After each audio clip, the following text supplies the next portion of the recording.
नमस्कार, स्वागत आहे तुमचा संघमित्रा स्वादिष्ट रेसिपीजमध्ये। आज आपल्याला खानदेशी पारंपरिक व गावरान पद्धतीचा शिळ्या ज्वारीच्या भाकरीचा मनोहरा बनवायचा आहे, म्हणजेच भाकरीचा चुरमा बनवायचा आहे। ज्यांना ज्वारीच्या भाकऱ्या आवडत नसतील तेही आवडीने खातील इतका चविष्ट पदार्थ होतो हा। आणि नवीन आलेला असाल माझ्या चॅनलवर किंवा आतापर्यंत तुम्ही माझं चॅनल सबस्क्राईब केलेलं नसेल तर अशाच नवनवीन रेसिपी पाहण्यासाठी माझ्या चॅनलला सबस्क्राईब करून घ्या, बेल बटन ऑन करून द्या, व्हिडिओला लाईक करा, छानशी कमेंट करायला विसरू नका आणि हा व्हिडिओ जर तुम्हाला इतरांना शेअर करावासा वाटला तर शेअरही करा। चला मग आता मनोहरा कसा बनवायचा ते बघूया।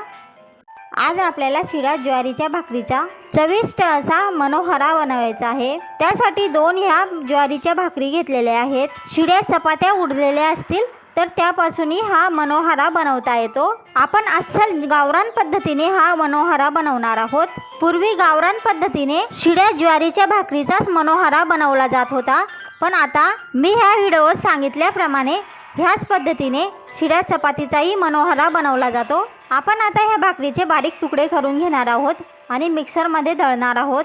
आपले भाकरीचे तुकडे मिक्सरमध्ये दळून बारीक केलेले आहेत। पूर्वी हाताने हे तुकडे बारीक केले जायचे, पण आता मिक्सर आलेले आहे त्यामुळे मिक्सरमध्ये केलं जातं। आता फोडणीसाठी आपण हे 2 मोठे कांदे चिरून घेतलेले आहेत, 15-20 लसूण पाकळ्या चिरून घेतलेले आहेत, मुठभर कोथिंबीर चिरून घेतलेली आहे, 15-20 कढीपत्त्याचे पानं घेतलेले आहेत, 1 टमाटा चिरून घेतलेला आहे, अर्धी वाटी आपण शेंगदाणे घेतलेले आहेत, चवीनुसार लाल तिखट घ्या किंवा हिरव्या मिरच्या वापरायच्या असतील तर तुम्ही वापरू शकता।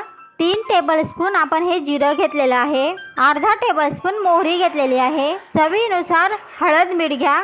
चला मग आता मनोहऱ्याला फोडणी देऊन घेऊया। कढईमध्ये आपण 3 पळ्या तेल तापवायला ठेवलेलं आहे, त्यामध्ये आपण मोहरी घालून घेऊ, जिरं घालून घेऊ, शेंगदाणे घालून घेऊ। जिरं, मोहरी व शेंगदाण्यांना व्यवस्थित फोडणी बसू देऊया। जिरं, मोहरी व शेंगदाण्यांना व्यवस्थित फोडणी बसल्यानंतर आपण आता कढीपत्त्याचे पानं घालून घेतलेले आहेत। आता कढीपत्त्यालाही व्यवस्थित फोडणी बसू देऊया। कढीपत्त्यालाही व्यवस्थित फोडणी बसल्यानंतर आता आपण चिरलेला कांदा व लसूण घालून घेणार आहोत। मनोहरामध्ये जास्त कांदे घालायचे असतात, त्यामुळे तो जास्त कोरडा होत नाही व घशात अडकत नाही। आता आपण चिरलेला टमाटा घालून घेतलेला आहे। कांदा, लसूण व टमाट्याला व्यवस्थित फोडणी बसण्यासाठी आपण हळद व मीठ घालून घेतलेलं आहे। मिठामुळे कांदा, लसूण व टमाटा यांना व्यवस्थित फोडणी बसून ते लवकर शिजतात, त्यामुळेच हे मीठ आपण फोडणीमध्येच घालून घेतलेलं आहे। आता आपल्या सर्व साहित्यांना व्यवस्थित फोडणी बसलेली आहे। आता आपण लाल तिखट घालून घेणार आहोत। आपण कोथिंबीर चिरून घेतलेली होती तीही घालून घेऊ। आता सर्व साहित्याला व्यवस्थित फोडणी बसू देऊया।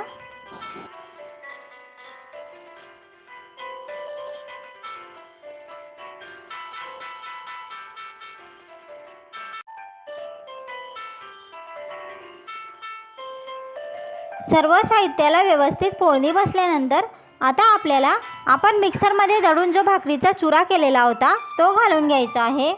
आता आपल्याला वरून एका हाताच्या ओंजळीत पाणी मावेल तेवढं पाणी टाकून घ्यायचं आहे। आता सर्व साहित्य व्यवस्थित मिक्स करून घेऊ।